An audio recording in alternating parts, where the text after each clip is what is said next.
그래서 122페이지 거기 보시면 저거부터 보면 돼요. 원가 흐름의 가정. 그래서 원가 흐름의 가정이라고 되어 있는데 이렇게 생각하시면 됩니다. 단가하고 관련 있는 거예요. 우리 물건 사고 팔 때 단가 중요해요, 안 중요해요? 중요합니다. 근데 뭐가 중요하냐면 단가의 뜻이 한 개당 금액이잖아요. 그러면 이 금액이 얼마냐에 따라서 우리가 돈을 많이 벌 수도 있고 돈을 적게 벌 수도 있잖아요. 그래서 우리가 사업하시는 분들의 목표는 다 하나입니다. 싸게 사서 비싸게 파는 거. 왜요? 싸게 사서 비싸게 팔아야 남는 게 어떻죠? 많겠죠. 그래서 그게 다 목표지 다른 거 없어요. 여러분들도 나중에 사업하시게 되면 목표는 하나예요. 싸게 사갖고 어떻게 팔자? 비싸게 팔자. 그래야 내가 뭐를 벌 수 있으니까? 돈을 벌 수 있으니까. 그래서 사는 사람들은 어떻게든 싸게 살려고 노력을 하는 거고 파시는 분들은 어떻게든 비싸게 팔려고 노력을 하죠. 그래서 거기 첫 번째로 보시면 개별법이라고 있습니다. 그래서 개별법 옆에나 위에다가 이렇게 적어주세요. 가장 정확. 계산은 복잡. 그리고 비싼 거에 쓰는 거예요. 그래서 개별의 뜻이 뭐냐면 하나씩 계산하는 거예요. 그러면 우리 하나씩 계산하면 가장 정확은 하겠죠. 근데 우리가 못하는 이유 중에 하나가 뭐가 있냐면은 하나씩 계산하려면 시간 오래 걸리잖아요. 근데 시간은 곧 뭐예요? 돈입니다. 그래서 우리가 큰 차이가 없어. 빨리 구하나 정확하게 구하나 큰 차이가 없어. 그러면 빨리 구하는 게 회사 입장에선 좋은 거예요. 왜요? 돈이 덜 들어가니까. 그래서 그렇게 해서 이제 개별법은 하나씩 계산하기 때문에 가장 정확하지만 항상 정확한 방법은 복잡해요. 그리고 대부분 이런 것들은 비싼 거에 쓰는 겁니다. 왜 비싼 거에 써야 되냐면 돈이 많이 들어가잖아요. 그럼 돈이 많이 들어가니까 비싼 거에는 사용이 가능하겠죠. 근데 싼 거에는 못 써요. 왜냐면 싼 거는 팔아봤자 얼마 안 남아. 근데 그런 거에 시간이나 이런 게 노력이 많이 들어가는 거야. 그러면 솔직히 얘기해서 할 필요가 없겠죠. 그래서 어저께 제가 이렇게 설명드렸었죠. 청소로. 그래서 집에서 보면은 어차피 내일 되면 또 더러워질 거잖아요. 맞죠? 그러니까 청소하는데 시간을 많이 들이려고 그래요? 적게 들이려고 그래요? 적게 들이려고 합니다. 왜요? 많이 들여봤자 큰 의미가 없으니까. 그래서 개별법은 하나씩. 그 다음에 선입선출법 잘 봐두세요. 시험 문제는 선입선출법이 제일 많이 나옵니다. 그리고 이따가 선입선출법이 뭔지 간략하게 한번 보여드리긴 할 거예요. 계산 문제로. 선입선출법은 거기 영어로도 되어 있는데 FI, FO라 그래서 first in, first out이라 그래서 먼저 들어온 게 어떻게 되는 거예요? 먼저 나가는 방법입니다. 그래서 요거는 요거 생각하시면 돼요. 마트에 있는 그 유제품 같은 거 있죠? 그래서 우리가 그 대표적으로 우유 사러 가보면은 앞에 있는 게 날짜가 얼마 안 남았잖아요. 그리고 뒤에 있는 건 날짜가 오래 남은 것들을 이렇게 배열하는 거. 이걸 무슨 법이라 그래요?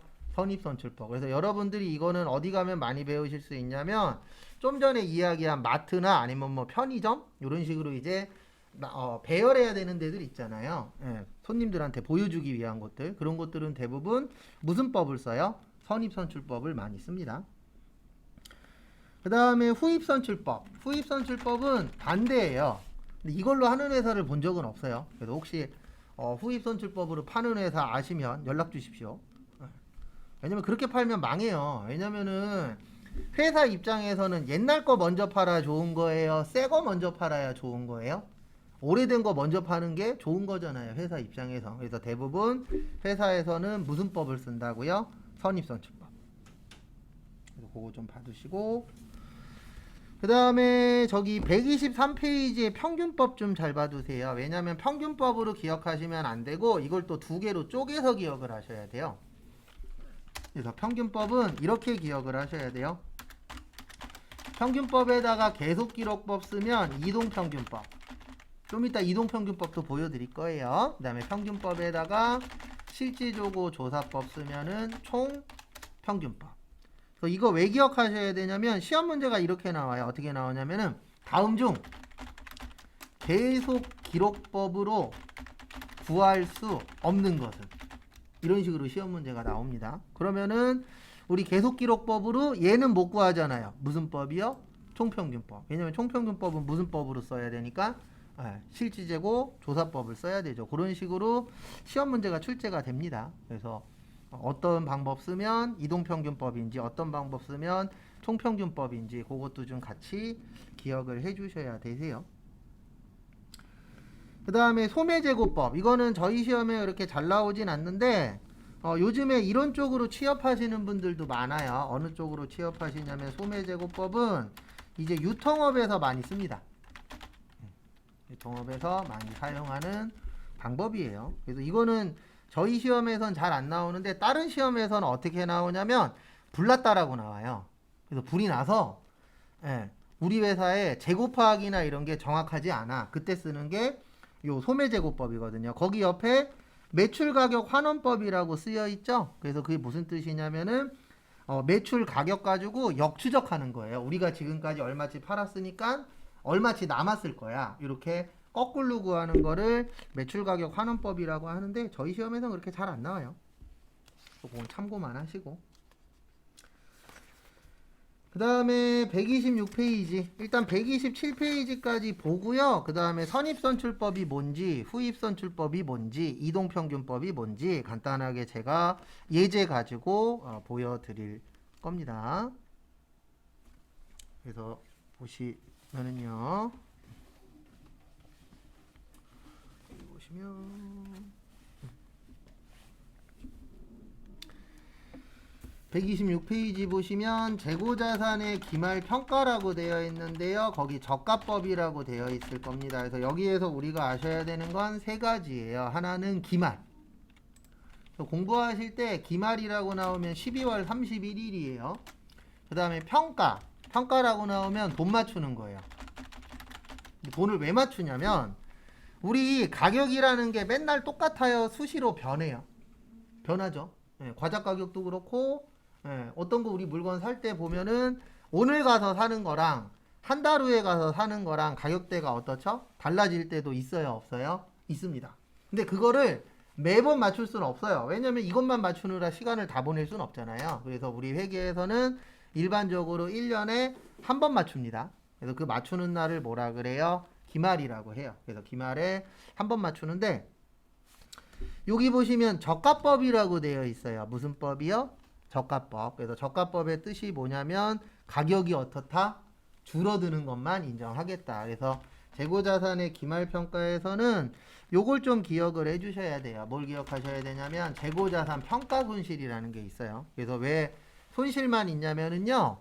저가법이기 때문에 그래요. 저가법의 뜻이 떨어진 것만 인정하는 거거든요. 그럼 금액이 떨어지면 회사 입장으로서는 이익이에요, 손해예요? 손해입니다. 그래서 재고자산 평가 손실 그거 잘 좀 봐주세요. 그 다음에 교재는 일단 좀 이따가 뒤로 넘어갈 거고요. 여기까지가 이제 재고자산 파트예요. 그래서 제가 저기를 좀 설명을 드릴게요. 뭘 설명을 좀 드릴 거냐면 요 파트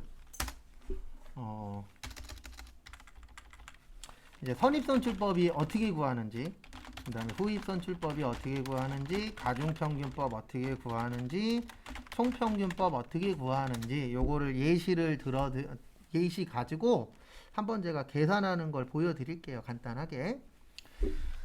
일단 만약에 10월 1일 날 매입을 했어요. 10개 1,000원. 그리고 앞으로 공부하시다 보면은 골뱅이가 나올 때 있어요. 뭐 나올 때 있다고요? 골뱅이. 그래서 골뱅이 나오면 이렇게 생각하세요. 단가예요. 우리 회계에서는 골뱅이 나오면 뭐라고요? 단가. 하나당 금액입니다. 그럼 10개에 1,000원이면 얼마예요? 만원. 그 다음에 또 10월 11일 날 또 샀어요. 10개. 1,200원.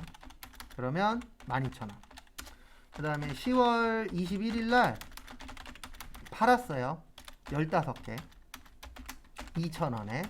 그러면 3만원어치 판 겁니다. 그 다음에 마지막으로 10월 31일 날 또 샀어요. 10개 1,400원. 요렇게 4개의 거래가 있다라고 볼게요. 이거 가지고 이제 선입선출법이 어떻게 되는 건지, 후입선출법이 어떻게 되는 건지, 그 다음에 가중평균법, 총평균법을 어떻게 구하는지, 그거에 대해서 가중평균법이 아니라 이동평균법, 총평균법을 어떻게 구하는지 그거에 대해서 설명을 드리도록 하겠습니다. 일단 제일 먼저 보실 거는요. 선입선출법 먼저 볼 거예요. 무슨 법이요? 선입선출법. 그래서 우리 선입선출법의 뜻이 먼저 들어온 게 어떻게 되는 거죠? 먼저 나가는 겁니다. 그걸 무슨 법이라 그래요? 선입선출법이라고 표현하죠. 그래서 이렇게 되는 거예요. 어떻게 되는 거냐면 여기까지는 문제가 없어요. 왜냐면 둘 다 샀잖아요. 그러니까 샀으니까 창고에 쌓여는 있겠죠. 근데 뭐 특별히 문제될 거는 없습니다. 근데 여기부터 문제가 되는 거예요. 15개를 팔았어요. 몇 개를 팔았다고요? 15개. 근데 여기에서 키포인트는 이게 키포인트입니다. 지금 선입선출법이죠. 그러면 팔 때 10월 1일 거를 먼저 팔까요? 10월 11일 걸 먼저 팔까요? 10월 1일 걸 먼저 팔겠죠. 왜요? 무슨 법이니까? 선입선출법이니까. 그러면 20개에서 15개 팔았으니까 5개 남을 거예요. 얼마짜리가 남아요? 1,200원. 그래서 6,000원이 됩니다. 조금만 글씨 크기를 줄일게요. 넘어가니까. 그러면 결과적으로 6,000원에 14,000원에서 얼마 남는 거예요? 2만원 남는 거예요. 이렇게 먼저 들어온 걸 먼저 판다. 그래서 무슨 법이라 그래요? 선입선출법이라고 합니다. 그 다음에 똑같은 거 가지고 요번에는 후입선출법으로 볼게요. 그래서 우리 후입선출법의 뜻은 나중에 들어온 걸 먼저 파는 거예요. 그러면 여기까지는 문제가 없다 그랬죠. 그러면 언제부터 문제가 되냐면 요때 10월 21일부터 문제가 되는 겁니다. 근데 무슨 문제가 되냐면은 요때 10개에서 20개 있었잖아요. 근데 몇 개를 팔았다고요? 15개. 그러면 몇 개 남죠? 5개 남겠죠. 근데 요번에는 후입선출법이에요. 후입선출법은 1일 거 먼저 파는 거예요? 11일 거 먼저 파는 거예요? 11일 거 먼저 파는 거예요. 그러면 여기에 있는 10개 다 팔고 여기에서 몇 개 더 팔면 되죠? 5개 더 팔면 되겠죠? 그러면 남는 거는 1,000원짜리가 남습니다. 그래서 5,000원. 그 다음에 5,000원 남았는데 또 14,000원어치 샀죠? 그래서 결론은 얼마치 남았다? 19,000원. 그러면 아까 선입선출법에서는 2만원이 남았었는데 후입선출법에서는 얼마가 남았어요? 19,000원이 남았죠? 그러면 어떤 방법을 쓰느냐에 따라서 결론은 결과값이 같은 거예요? 다른 거예요? 다른 겁니다. 그거 참고하시고 그 다음에 세 번째 요번엔 이동평균법이라는 걸 해볼 건데요. 이동평균법의 정의가 뭐냐면 단가가 다른 경우 단가를 다시 계산하는 걸 이동평균법이라고 해요. 근데 왜 이동평균법이라 그러냐면 이동해서 평균 낸다 그래서 이동평균법이라고 합니다. 그래서 이렇게 구하는 거예요. 여기 잠깐 봐보세요. 요거는 이해를 좀 해주셔야 됩니다. 여기 보시면 처음에 살 때 얼마짜리 샀죠? 1,000원짜리 샀죠? 그 다음에 얼마짜리 샀어요? 1,200원짜리 샀죠? 그러면 두 개가 같아요? 달라요? 달라요. 네, 그러면 다시 계산하는 거예요. 그래서 이동해서 평균 낸다 그래서 무슨 법이라 그래요? 이동평균법. 그리고 계산은 이렇게 하는 겁니다. 10개 더하기 10개는 20개예요. 맞죠? 그 다음에 만원 더하기 12,000원은 얼마죠? 22,000원. 그 다음에 20개를 22,000원으로 나누면 1,100원 나와요. 얼마 나온다고요? 1,100원. 요렇게 이동해서 평균 낸다. 그래서 무슨 법이라 그런다고요? 이동평균법이라고 표현을 하는 겁니다. 그러면 이렇게 되겠죠. 20개에서 이제 몇 개 팔아야 돼요? 15개. 그러면 몇 개 남는다고요? 5개. 얼마짜리요? 1,100원. 그러면 5,500원. 근데 여기에 또 문제가 또 있어요. 어떤 문제가 있냐면 여기 보시면 지금 남은 거는 1,100원짜리 남았어요. 얼마짜리 남았어요? 1,100원짜리. 근데 여긴 또 얼마짜리죠? 1,400원짜리죠. 또 단가가 어때요? 달라요. 사는 거에 대해서만이에요. 파는 건 상관없고요. 그래서 단가가 다를 때마다 계속 평균 내는 겁니다. 그래서 10개에다가 5개 더하니까 15개. 그 다음에 5,500원에다가 14,000원 더하니까 19,000 얼마요? 500원. 그래서 19,500원을 15개로 나누면 1,300원 나와요. 얼마 나온다고요? 1,300원. 그래서 이런 식으로 이동해서 평균 낸다 그래서 무슨 법이라 그런다고요? 이동 평균법. 시험 어려울 때는 계산 문제도 나오긴 합니다. 아주 잘 내진 않지만 나오기는 해요. 그래서 그거 참고해 주시고. 그 다음에 마지막으로 보실 게 총평균법인데 여기에서 말하는 총이 토탈이에요. 그래서 무슨 뜻이냐면 평균을 내는데 한 번에 평균 내는 거예요. 그러니까 이동평균법은 다를 때마다 평균 내는 거고 총평균법은 몇 번에 평균 내는 거라고요? 한 번에. 그래서 이렇게 하시면 됩니다. 어떻게 하시냐면요. 여기 10개, 10개, 10개니까 몇 개예요? 30개예요. 몇 개라고요? 30개. 그러니까 한 번에 평균 내는 거예요. 매출 뺀 나머지를.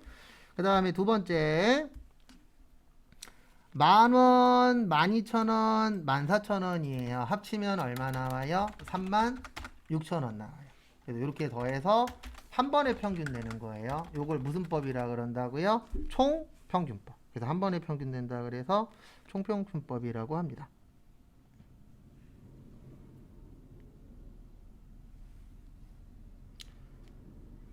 그 다음에 다음 거 보시면은요.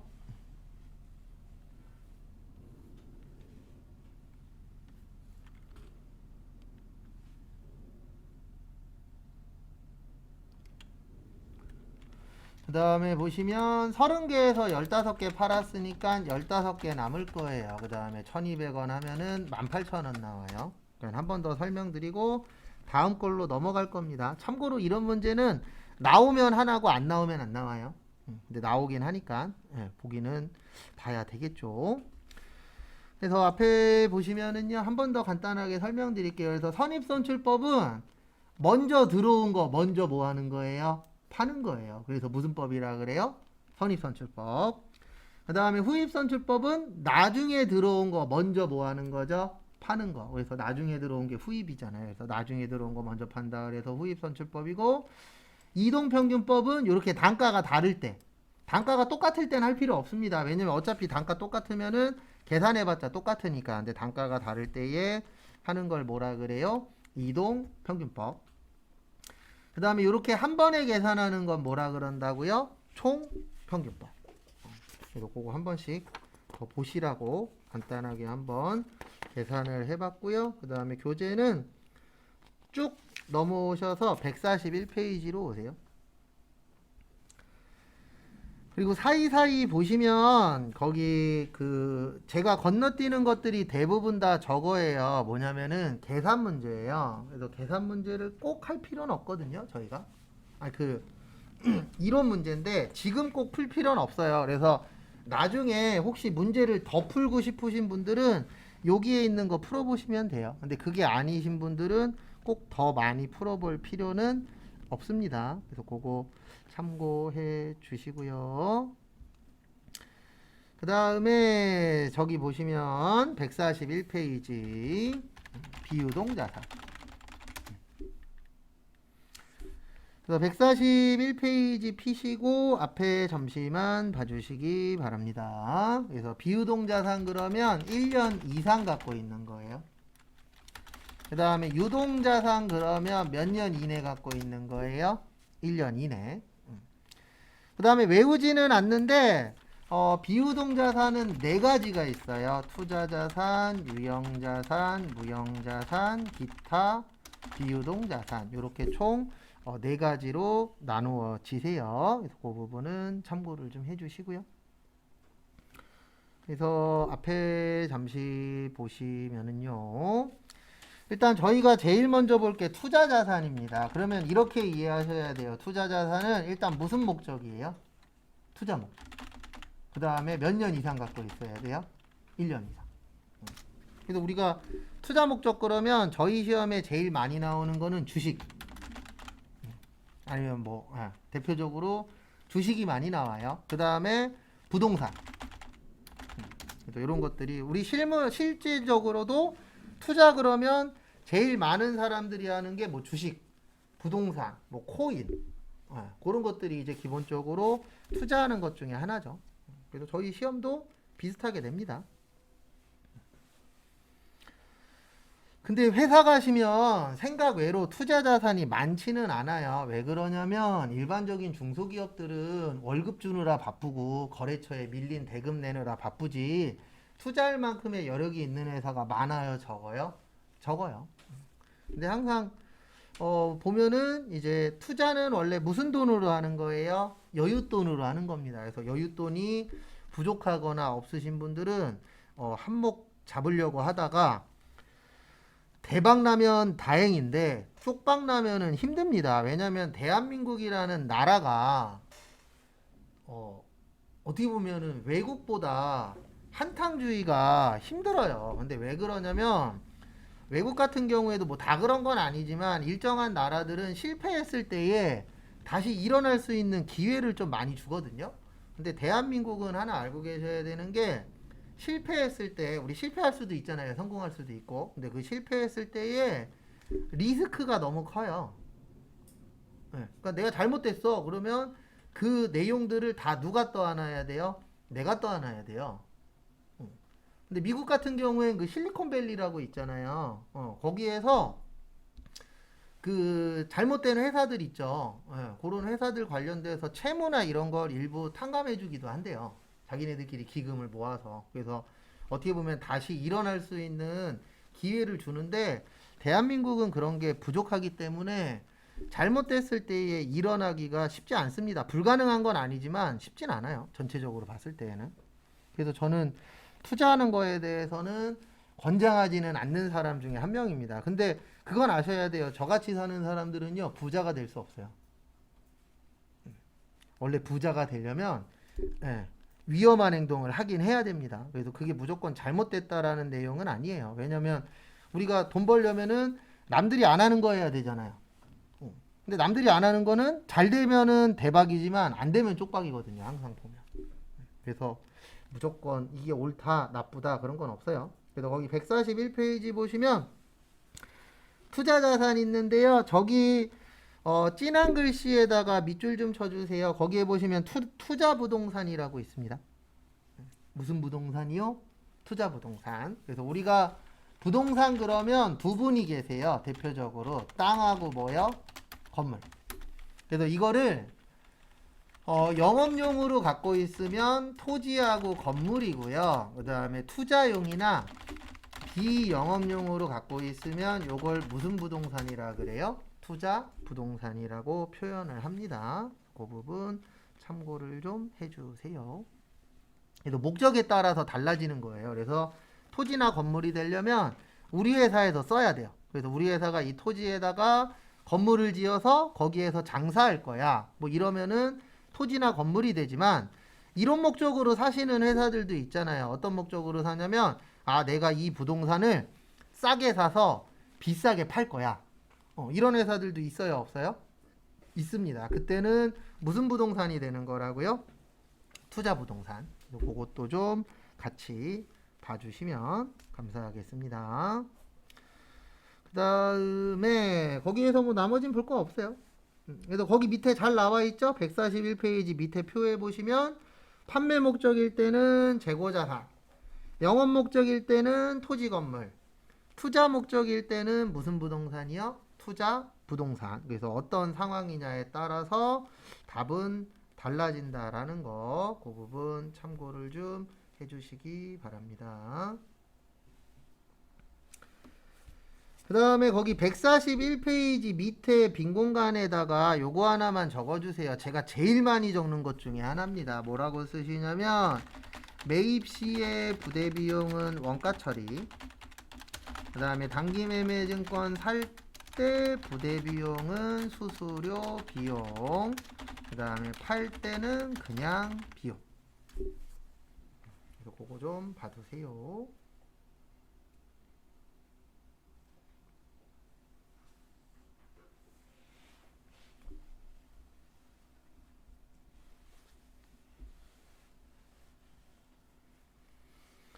그래서 제가 앞에다가 제일 많이 쓰는 것 중에 하나가 요거예요. 그래서 살 때는 원가 처리해라. 그 다음에 단기 매매 증권 살 때만 수수료 비용 처리해라. 그 다음에 팔 때는 비용 처리한다. 그래서 요거 되게 중요한 내용 중에 하나니까요. 잘 좀 봐두세요.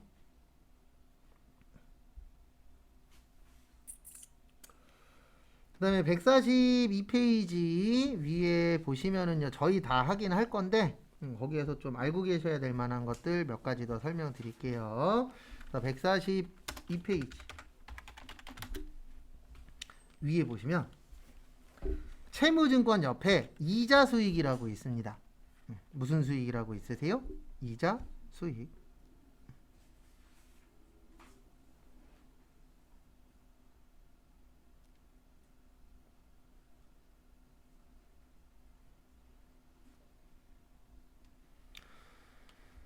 그 다음에 보시면 우리 이자 그러면 앞으로 두 가지가 있어요. 받는 이자는 이자 수익이라 그래요. 받는 이자. 그 다음에 우리가 이자 주는 경우 있어요? 없어요? 있죠? 그래서 주는 이자는 뭐라 그래요? 이자 비용. 그래서 이자 얘기 나오면 이렇게 두 가지로 나누어지세요.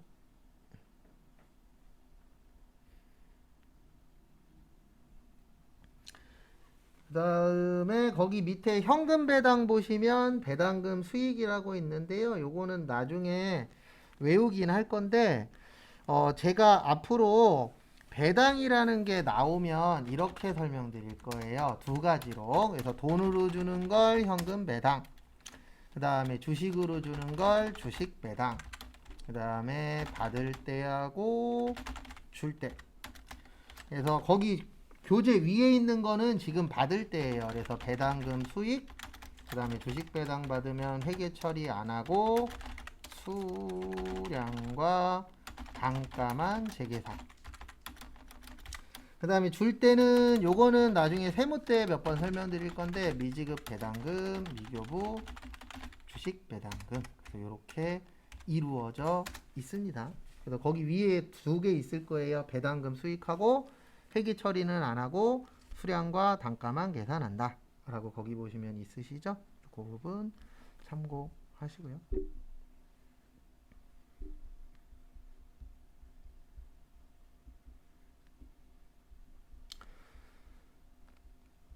그 다음에 유가증권의 처분이랑 유가증권의 기말평가 있는데 그건 나중에 문제풀이 하면서 자세히 볼 겁니다. 그 다음에 쭉 넘어오시고요. 교재는 153페이지.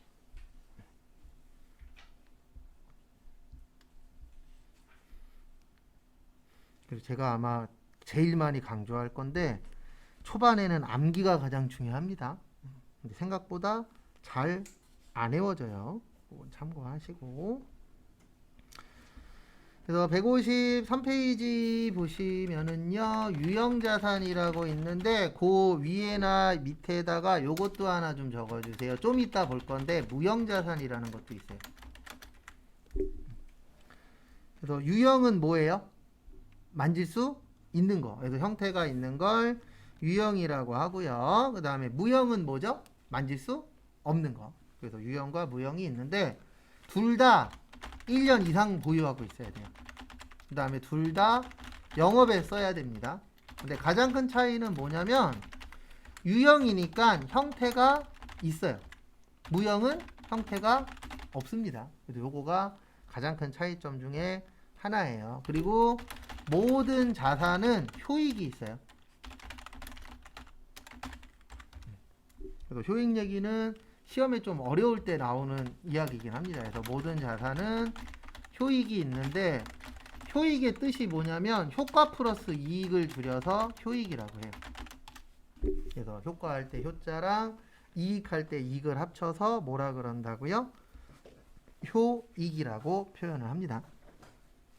그래서 그 부분 참고하시고. 또 여기에서 말하는 효과하고 이익은 뭐냐면은요, 결론적으로는 회사 돈 벌게 해줘야 된다는 뜻이에요. 왜냐면 우리 회사라는 데가 왜 있죠?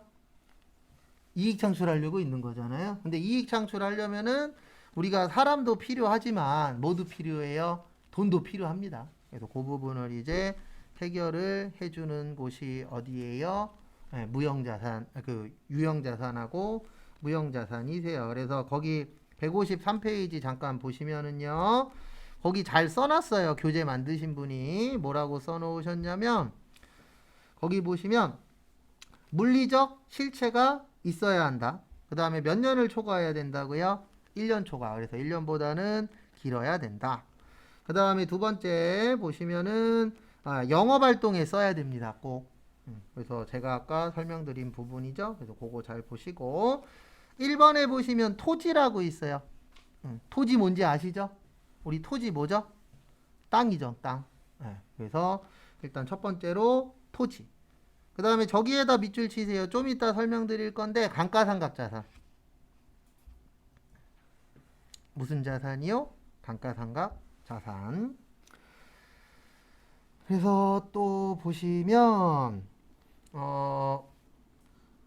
감가상각이라는 게 있어요. 좀 이따 볼 건데 무슨 상각이 있다고요? 감가상각. 그래서 감가상각이 뭐냐면은요. 이걸 얘기하는 겁니다. 뭐 얘기하는 거냐면 가격이 감소하는 거예요.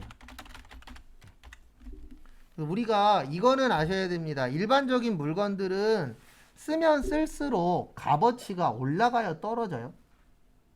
쓰면 쓸수록 값어치가 떨어지잖아요. 그래서 내가 만약에 자동차를 샀어.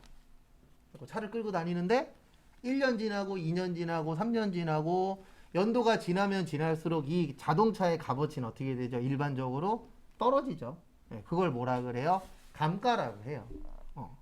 그래서 감가상각한다 그러면 이렇게 이해를 해주셔야 돼요. 어떻게 이해하셔야 되냐면 가치가 어떻게 되는구나 떨어지는구나 이렇게 이해를 해주시면 되세요. 그거를 좀 어려운 말로 뭐라고 해요? 감가상각이라고 표현을 합니다. 그거 참고하시고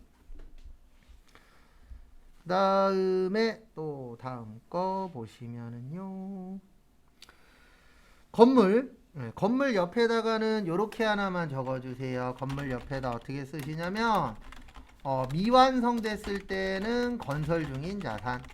그 다음에 건물은 완성됐을 때는 건물 쓰는 거예요. 요거 두 가지 차이점이 있습니다. 회계에서 건물이라는 게 있고 이제 건설 중인 자산이라는 게 있는데 언제 쓰는 거냐면은 완성됐냐 아직 완성 안 됐냐 거기에 따라서 건물이 될 수도 있고 건설 중인 자산이 될 수도 있습니다. 그래서 그것도 좀 잘 좀 봐주세요. 그 다음에 구축물. 구축물은 저희 시험엔 잘 안 나와요. 그래서 구축물은 뭐냐면 땅 위에 정착되어 있는 것 중에서 건물 아닌 거. 그거를 조금 유식한 말로 뭐라고 표현을 해요? 구축물이라고 표현합니다. 그래서 그 부분도 참고를 좀 해주세요. 그 다음에 기계장치. 기계장치는 기계 이야기하는 거고요. 그 다음에 차량 운반구는 자동차 이야기하는 겁니다. 그래서 뭐 승용차나 트럭이나 버스. 그 다음에 거기 6번에 보시면 건설 중인 자산 옆에다가 요거 세 글자만 써주세요. 건설 중인 자산은 뭐라고요? 완성됐을 때, 미완성됐을 때, 미완성됐을 때. 그래서 아직 완성되지 않은 걸 건설 중인 자산이라고 합니다. 그 다음에 154페이지. 154페이지 보시면은요, 비품이라고 있어요. 뭐라고 있어요? 비품. 그래서 비품은 말 그대로 비품입니다. 그래서 비품 그러면은 일반적인 거기에 있는 것처럼 뭐 사무용 비품으로 그러니까 1년 이상 사용하는 집기류나 비품류를 이제 비품이라고 하는데요. 종류에는 뭐 책상, 의자, 컴퓨터, 에어컨 뭐 이런 것들을 다 합쳐서 뭐라고 표현하세요? 비품이라고 표현합니다. 그 부분도 참고를 좀 해주십시오. 그 다음에 유형자산의 인식기준. 그래서 유형자산의 정의를 충족하고 그 자산으로부터 발생하는 미래 경제적 효익이 기업에 유입될 가능성이 매우 높고 그 다음에 취득원가를 저기에다 밑줄 치세요. 신뢰성 있게. 그래서 금액을 신뢰성 있게 뭐 해야 돼요? 구할 수 있어야 됩니다. 그래서 그 부분 참고 좀 해주세요. 그 다음에 유형자산의 취득원가, 그 취득원가 밑에다가 쓰셔도 되고 안 쓰셔도 돼요. 좀 전에 쓴 거였는데 매입 시에 부대비용은 무슨 처리한다고요? 원가 처리. 그래서 거기 지문에 보시면 매입가액에다가 취득 부대비용 합칩니다. 그래서 우리 부대비용은 합쳐서 처리한다라는 거 그거 참고하시고요. 그 다음에 거기 밑에 박스 보시면 재산세하고 자동차세에다 동그라미 좀 쳐주세요. 재산세하고 무슨 세요? 자동차세. 그래서 그거 관련돼서 설명을 또 드리도록 하겠습니다. 이거는 패턴 문제인데 제가 재산세나 자동차세나 회비 나오면 맨날 이렇게 쓸 거예요. 재산세, 자동차세, 회비는 세금과 공과입니다. 이건 제가 맨날 이렇게 적어 드릴 거예요. 그래서 재산세나 자동차세나 회비 나오면 뭐라고요? 세금과 공과 참고하시고, 그 다음에 이제 두 번째로 좀 기억을 해 주셔야 되는 게요. 뭐냐면 간혹 가다가 적십자 회비라고 나올 때가 있어요. 그래서 적십자 회비는 세금과 공과가 아니고 기부금이에요. 그래서 우리가 좋은 일에 써주세요 라고 얘기하는 걸 뭐라 그러죠? 기부라고 표현합니다. 그래서 기부금은 이제 좋은 일에 쓰는 거예요. 그래서 우리 적십자 회비 그러면 좋은 데 활용하는 거죠. 그래서 그런 것들을 뭐라고 하냐면 기부금이라고 표현합니다.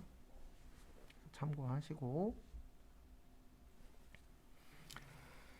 그 다음에 저기 위에 155페이지 유형자산 취득 후 지출까지만 하고 실 겁니다. 저기에다가 별표 3개 치세요. 자본적 지출, 수익적 지출. 그래서 자본적 지출하고 수익적 지출.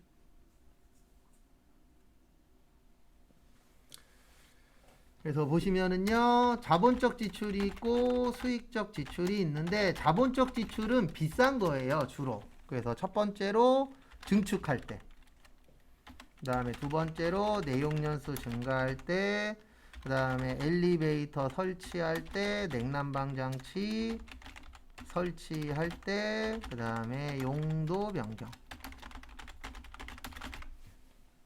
그래서 설명은 하나하나씩 다 드릴 겁니다. 그래서 거기 보시면은요, 첫 번째 증축.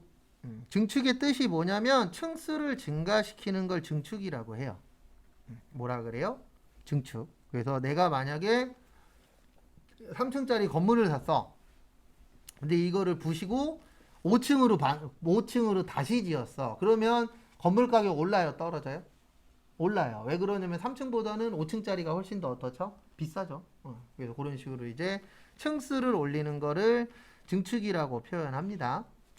그 다음에 내용연수 증가라고 있는데요. 이 내용연수 증가는 내용연수의 뜻이 사용기간이에요. 그래서 우리 이런 건 이해하셔야 돼요. 뭐는 이해를 좀 하셔야 되냐면 오래 쓰면 하나 물건을 샀어. 근데 이거 가지고 오래 쓰면 돈 버는 건가요? 돈 잃는 건가요? 오래 쓰면 돈 버는 거죠? 맞죠? 그래서 내용연수 증가의 뜻은 내가 쓸 수 있는 기간이 늘어나는 거예요. 그러면 쓸 수 있는 기간이 늘어나면은 내 입장에서는 이익 본 거다, 손해 본 거다? 이익 본 거다. 그걸 뭐라 그래요? 내용연수 증가. 그래서 우리가 웬만하면 어떤 물건 살 때 오래 쓰려고 노력하지 짧게 쓰고 버리려고 노력 안 하잖아요. 왜 그러냐면 오래 쓰면 오래 쓸수록 뭐 버는 거예요? 돈 버는 거죠. 그래서 그거 참고해 주시고, 그 다음에 엘리베이터 설치. 우리 집에 엘리베이터 있는 게 좋아요? 없는 게 좋아요? 당연히 있는 게 좋죠. 근데 문제는 뭐냐면 엘리베이터가 있으면 가격이 어때요? 비싸요. 그래서 엘리베이터 없던 데다가 뭐 이런 일은 거의 없지만 엘리베이터 없는 곳에다가 만약에 엘리베이터를 설치를 했네. 그러면 거기 집값은 오를까요? 떨어질까요? 당연히 오르겠죠. 왜냐면 엘리베이터가 없던 데에서 엘리베이터가 생겼다. 그러면 당연히 집값은 어떻게 돼요? 올라갑니다. 그 부분 참고하시고요. 그 다음에 냉난방 장치 설치. 이게 뭐냐면 뭐 에어컨이나 세탁기나 그 에어컨이나 아니면 뭐 보일러나 이런 것들을 우리가 냉난방 장치라고 표현을 하잖아요. 그래서 우리 보면은 오피스텔에 보시면 아니면 오피스텔이나 아니면 뭐 원룸 같은 데 보시면 노옵션이라고 있어요, 없어요? 있죠. 그 다음에 풀옵션이라고 있어요, 없어요? 있어요. 그럼 당연히 뭐가 더 비싸요? 풀옵션이 더 비쌉니다. 왜요? 설치되어 있는 게 많으니까. 그래서 냉난방 장치를 내가 설치할 거냐 아니면 설치되어 있는데 들어갈 거냐 거기에 따라서 가격 변동은 있어요, 없어요? 있죠. 그것도 참고를 좀 해주시고요. 그 다음에 용도 변경. 용도 변경은 이렇게 생각하시면 되세요. 어떻게 생각하시냐면 용도 변경은 내가 만약에 농지를 갖고 있었어요. 그러면 우리 농지라는 건 뭐만 지을 수 있죠? 농사만 지을 수 있습니다. 근데 갑자기 농지가 상업지로 바뀌었어. 예. 지금 우리가 있는 곳이 상업지예요. 뭐 술집 있고, 예. 노래방 있고, 요런 지역을 무슨 지라 그래요? 상업지라고 해요. 주택지는 집만 지을 수 있어요. 예. 그래서 어쨌든 내가 농지를 갖고 있어서 원래 농사만 지었던 땅인데 이게 여기에 신도시가 들어온대. 그러면 이 땅값 올라요, 떨어져요? 올라갑니다. 예, 그런 것들을 일명 용도 변경이라 그래요. 그래서 내가 쓰던 거를 다른 걸로 바꿈으로 해서 돈 버는 경우들도 있어요, 없어요? 있어요. 그래서 그런 것들은 자본적 지출이라고 하고요. 자본적 지출은 자산 처리하도록 되어 있어요.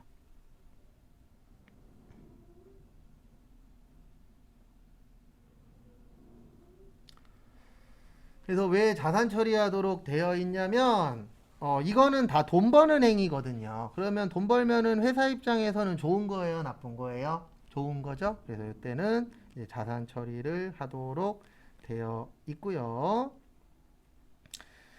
그 다음에 두 번째 수익적 지출. 수익적 지출은 대부분 돈이 덜 들어가는 거예요. 그래서 뭐 원상 회복, 능률 유지, 네, 페인트 칠, 그 다음에 유리창 교체. 그래서 이런 것들을 이제 수익적 지출이라고 하는데 뭐 이런 거 얘기하는 겁니다. 원상회복이라는 건 뭐 별거 없어요. 예전으로 돌아가는 건데 우리가 만약에 내가 놀다가 여기 뒤에 있는 것처럼 유리창을 깼어요. 유리창 깨질 수 있죠. 살다 보면은. 유리창 갈아 낀다 그래서 그 집값이 올라요? 아니죠. 그냥 원래대로 돌려놓기만 한 겁니다. 그 다음에 능률 유지는 이런 거예요. 뭐냐면 만약에 우리 회사에 기계가 있는데 기계 같은 거 사면 쓸고 닦고 막 기름칠 해주고 해요, 안 해요? 해요. 왜요? 유지시키려고.